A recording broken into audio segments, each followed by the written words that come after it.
የእንጦጦ ውብ ተፈጥሮ ልዩ ደስታና ሰላምን ይፈጥራል። የሥራው ውጥረት አቅልሎ ዘና የማድረግ ኃይል ያለው ስፍራ ነው እንጦጦ። ውብና አዝናኝ ስፍራ እንዲሆን ያደረጉት በርካታ የተፈጥሮ ሀብቶች አሉት። የሚያስገርም ንጻት ነው ያላቸው አይደለም መታጠብ ጠጡኝ የሚያስብል ንጽህና ነው ያላቸውና እጅግ በጣም መንፈስን የሚያድስ ነው እንጦጦ ላይ የተመለከትኩት ነገር።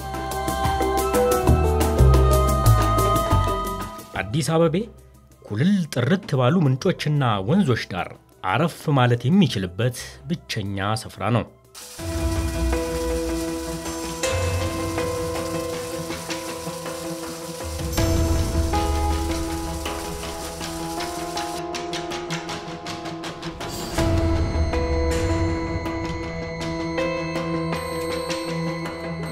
አዲስ አበባ እምብርት ላይ ግን ያረንጓዴ ለመላሜን እየተመለከቱ ያዋፍትንና ውሃን ህብረ ዝማሬ ያደመጡ ለመመሰጥም ሆነ ለመዝናናት የሚያስችሉ ስፍራዎች እንደ ልብ የሚገኙበት አይደለችም።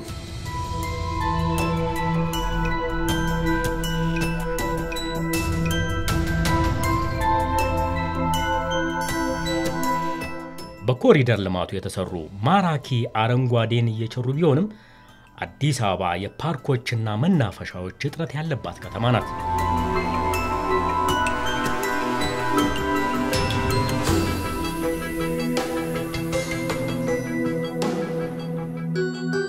እንጦጦ ላይ ንጹህ ሆነው ያዩዋቸው ወንዞችም ከተማዋ እምብርት እንኳን ሳይደርሱ ተበክለው ወደ አስጸያፊ ስፍራነት ተለውጠዋል።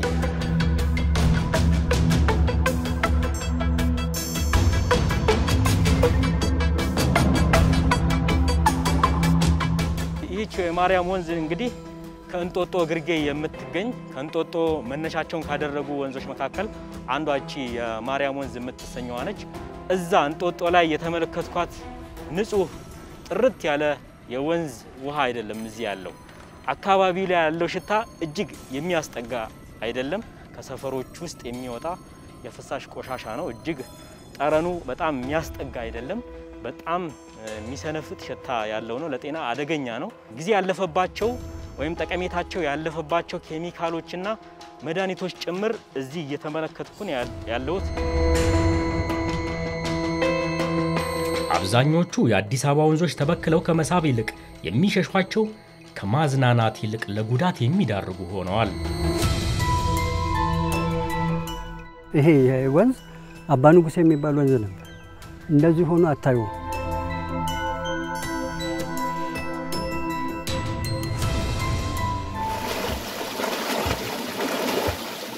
ደስ የሚል ዘና የምትልበት ቦታ፣ ዋይንተን ማንጠግበበት ቦታ ስንት ትናንሽ አሳዎች የነበሩበት ቦታ ናቸው። ስንታችን ወጥተን ቅዳሜና እሁድ ሲመጣ እናፈቃለን። በእኛ ጊዜ በነበረ ሰዓት ልነግር አልችልም። የአዲስ አበባ ወንዞች ተፈጥሯዊ ማንነታቸውን አጥተው ራሳቸው ሞተው ወደ ገዳይነት ተሸጋገሩ ናቸው። ከወንዞቹ ብክለት የሚነሳው በሽታ የብዙዎችን ህይወት ቀጥፏል። ትልልቅ የመንግስት ተቋማት፣ የግለሰብ ተቋማት፣ ሆስፒታሎች፣ ኢንዱስትሪዎች እና ግለሰቦችም ጭምር እንዳልኩ ሙሉ በሙሉ ወንዞችን ለቆሻሻ ማስወገጃነት የሚጠቀሙበት ሁኔታ ነበር የነበረው። እኛ ቤት የዘመዶች ልብስ ራሱ ይዘን ሄደን እዛ አጥበን አድርቀን እኛም ታጥበን እኛ እስክንተጣጣው ደርቆ ቤት ይዘን የምንሄድበት ጊዜ ነበር። ግን የኛ የራሳችን ስህተት ስለሆነ የራሳችንን ያጠፋ ነው አበላሽ ነው ውበቱን አጥፍተናል። ምናልባት ነገ የሚሆነውን አላቅም እንጂ ባለው ሁኔታ አሁን እውነቴን በጣም እያዘንኩ በጣም የሚያስቆጭ ነው። ወይ በጣም ያሳዝናል።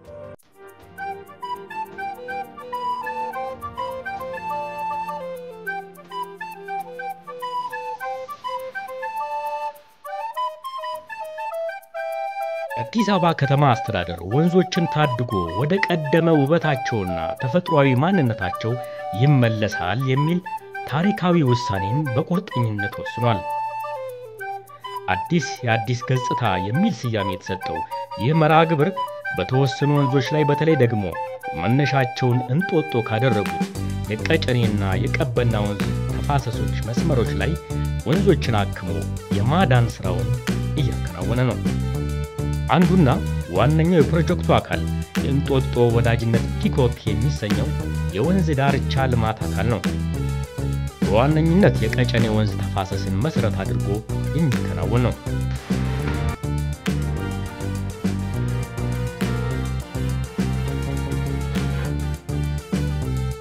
የቀጨኔ ወንዝ መነሻውን ከእንጦጦ በማድረግ ወደ አፍንጮ በር ይዘልቅና 4 ኪሎና ፒያሳን አቋርጦ በማለፍ በጊዮን በኩል ወደ ኡራኤል ካቀና በኋላ ፒኮክ መናፈሻ ይዘልቃል።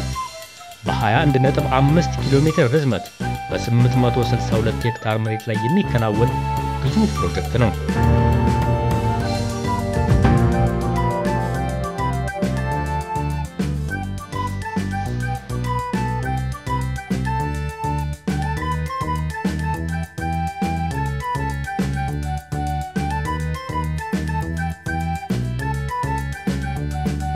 የአዲስ አበባ ወንዞች ዳርቻ ልማት ፕሮጀክት እንግዲህ ዋነኛ ግቡ የአዲስ አበባ ወንዞች የነበራቸውን ተፈጥሯዊ ገጽታ መመለስ ነው። ይህም የውሃ መጠናቸው እንዲጨምር በተጨማሪም ደግሞ የተበከለ ውሃቸው ጽዱና ንጹህ እንዲሆን ማድረግ ነው። እንግዲህ ከጤና ጠንቅነት ከብክለት መገለጫ እና ከአጸያፊ ቦታነት ወደ መዝናኛ ስፍራነት ንጹህና ውብ ስፍራዎች የመለወጡ ስራ በፍጥነት እየተከናወነ ነው። ከአደጋ አድራሽነት ወደ ቱሪስት መዳረሻነት እንዲቀየሩ ብለን ነው የያዝነው። ይሄንን ገጽታ እንቀይራለን። አዲስ ገጽታ ለአዲስ ብለን የፕሮጀክቱን ስያሜ ስንሰጥም ይሄን ታሳቢ አድርጎ ነው። የከተማችንን ጽዱ ውብና ለነዋሪዎቿ የምትመች ዓለም አቀፍ አህጉራዊና ሀገራዊ ስታንዳርዷን ያሟላች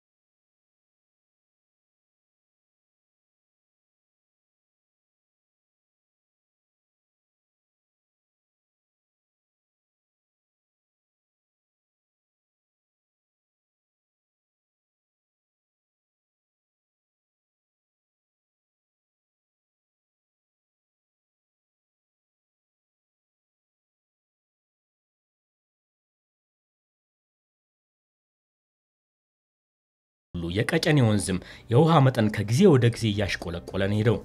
አሁን የሚፈሰው አብዛኛው ውሃም ከየመኖሪያ ሰፈሮችና ተቋማት የሚለቀቅ የፍሳሽ ቆሻሻ መሆኑም በጥናት ተረጋግጧል። ፍሳሹ ቢቆም ምናልባትም በበጋ ወራት ወንዙ ጭራሽ የመድረቅ ስጋት ያንዣበበበት ነው። ይህ የስነ ምህዳር ቀውሱን ወደ ከፋ ደረጃ የሚያሸጋግረው በመሆኑ የወንዙን ተፈጥሯዊ የውሃ መጠን የሚጨምር ሁነኛ መፍትሄ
ከዛ በኋላ ምንም አይሆንም እንኳን እኛ አካባቢ የኛ አያቶች ሰርተው ያኖሩት ድንጋይ ያኔ ያካቡት ድንጋይ እስከ ዛሬ ድረስ አለ ማያዣ ምንም የምንጠቀመው ነገር የለም አፈሩን ብቻ ነው እንጂ ሌላ ሲሚንቶ ሌላ ምንም የሚገባ ነገር የለም ከዚህ በፊት አፈሩን ይዞ ይሄድ የነበረው አፈሩን እዛው ላይ ያስቀርና እዚህ ላይ ውሃው ብቻ ወደ ውስጥ ሰርጎ በታች በኩል እንዲወጣ የሚያደርግበት ሁኔታ ነው የሚፈጠረው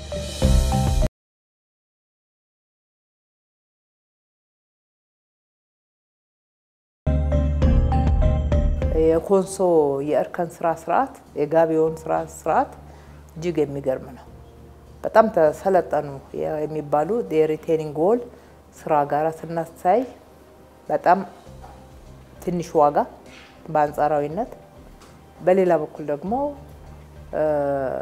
ረጅም ዘመን የሚቆይ በኢትዮጵያውያን ሙያ ሊገነባ የሚችል የሀገር ውስጥ የራስን ፕሮሞት ማድረግም ብቻ ሳይሆን መጠቀም መቻል ያየንበት ነው እንጦጦ በሮች ላይ እንጦጦ ዳገት ስር የፒያሳ ወንዝን ታይዞ የመጣው ላይ በሚገባ ሰርተው አሳይተውና እጃቸው የሚገርም ጥበብ ነው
እነሱ ሲባል ነው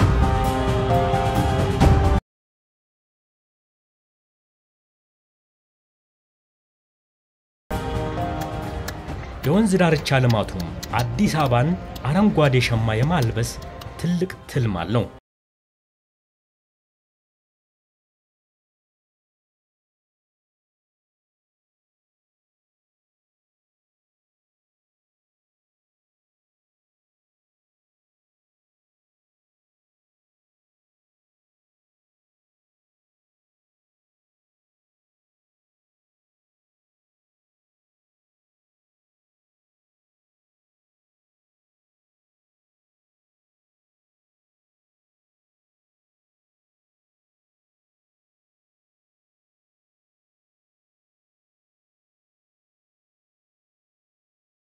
ሶስተኛው እዚህ አካባቢ የምንተክላቸው ለስነ ምህዳር ጥበቃው የሚያገለግሉ ሀገር በቀል ዛፎች ናቸው ቀደም ያልነው ባህር ዛፍ የሚኖረውን ጎጂ ባህሪ የሚያርሙ የሀገር በቀል ዛፎችን ነው እየተከልን ያለነው ማለት ነው ከመቶ ዓመታት በፊት በትውስታ ተመልሻለሁ በጣም መታመር አበባ አዲስ አበባ ማራኪ ልምላሚዋ በተለይ ደግሞ ወንዞቿ ጋር ያለው ምትሃታዊ ውበት ነው ለዋና ከተማነት እንድትመረጥ ዋነኛ ምክንያት ይሆናት ያ ውበቷ ተመልሶ እንደምናየው ተስፋ የሚያጭሩ ስራዎች ታዝብያለሁ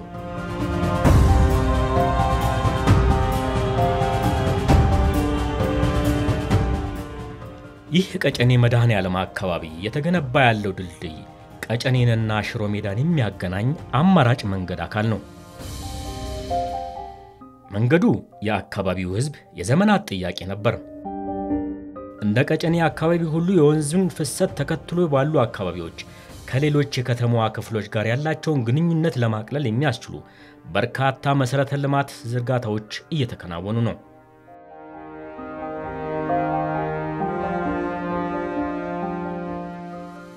የወንዝ ዳርቻ ልማት መስመሩን ተከትሎ በርካታ የመዝናኛ አገልግሎት መስጫና የገበያ ማዕከላት እየተገነቡ ናቸው። የሚገነቡት የመዝናኛ ማዕከላት በርካታ ቁጥር ያለው እንግዳና ጎብኝ የሚስቡ ናቸው። ይህ ለአካባቢው ላሉ ታታሪዎች እድል የሚፈጥር ተስፋቸውንም ብሩህ የሚያደርግ ነው።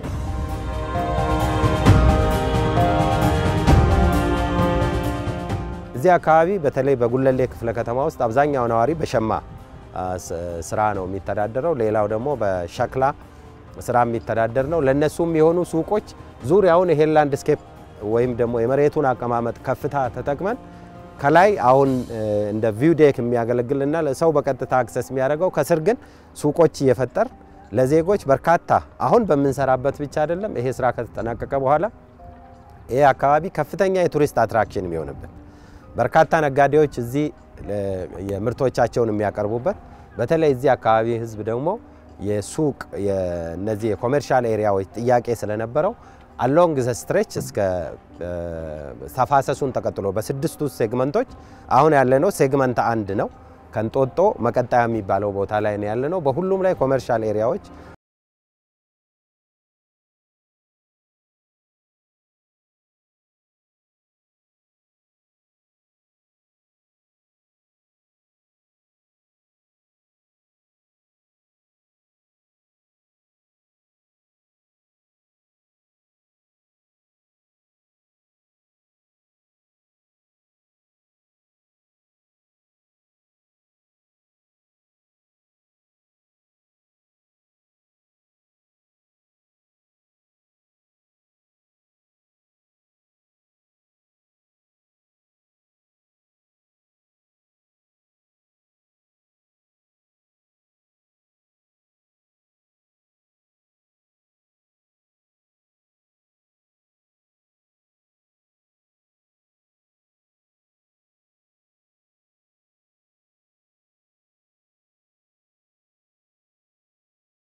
እስከ 8-9 ሰዓት ድረስ ያቺም የረፍት ሰዓት ተብላ እንጂ በተረፈ 24 ሰዓት ነው የምንሰራው።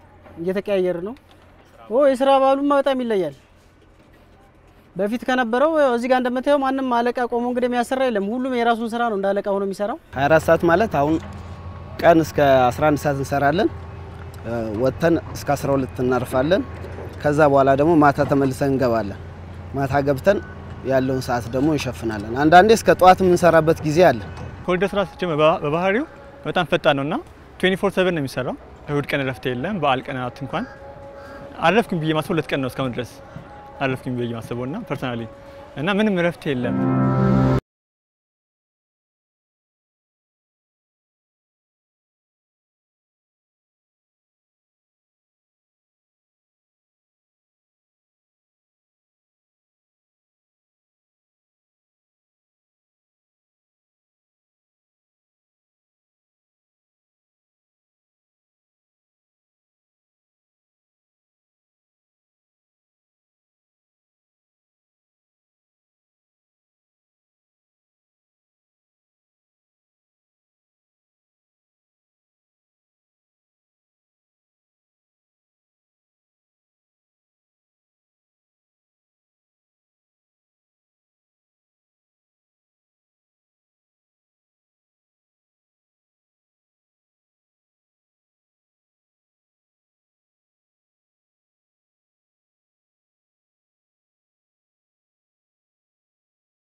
መትከል የጀመርንባቸው ቦታዎች ውሃው አካባቢው ማራስ ጀምሯል። የተፈጥሮ ማለት ነው ይመጣል ብለን እንጠብቃለን። ግድብም እየሰራንላቸው ነው።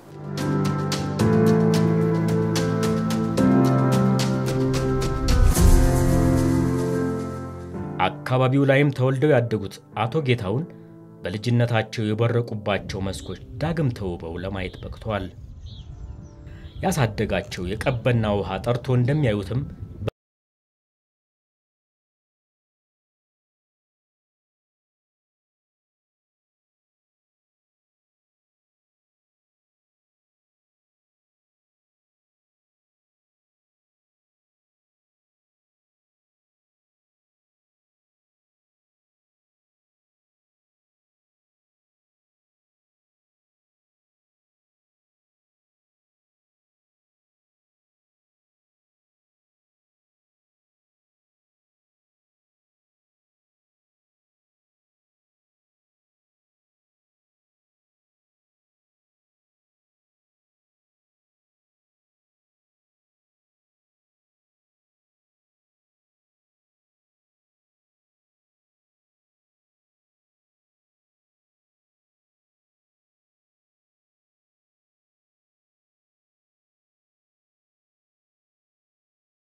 አካባቢ በ15 ደቂቃ የእግር መንገድ ላይ የሚገኝ አካባቢ ነው። እጅግ ውብ ጸጥ ያለና ንጹህ ቦታ ሆኖ አግኝቼዋለሁ። ለመጀመሪያ ጊዜ ነው ዛሬ የመጣሁት። ለመዝናናት ብቻ ሳይሆን በተመስጦ ለመስራትም የሚመች እንደሆነ ማረጋገጥ ችያለሁ። አዘውትሬ የምመጣበት ቦታ እንደሆነም እርግጠኛ ሆኛለሁ።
ነው።